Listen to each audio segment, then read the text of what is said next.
Hello, in this video I want to show you how to unpack RAR and zip files on a Sony Xperia 10.4 using app called Rar.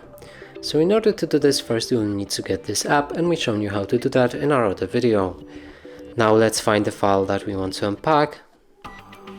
Here select this RAR file, click on this arrow pointing up.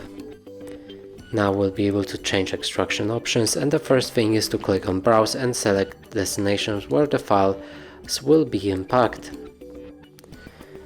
You can also change any options right here, and when it's ready click on OK.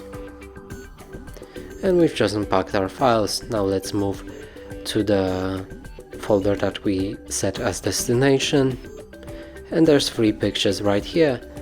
And that's it for this video. Hope you like it. Please consider subscribing to our channel, leave a like and a comment below.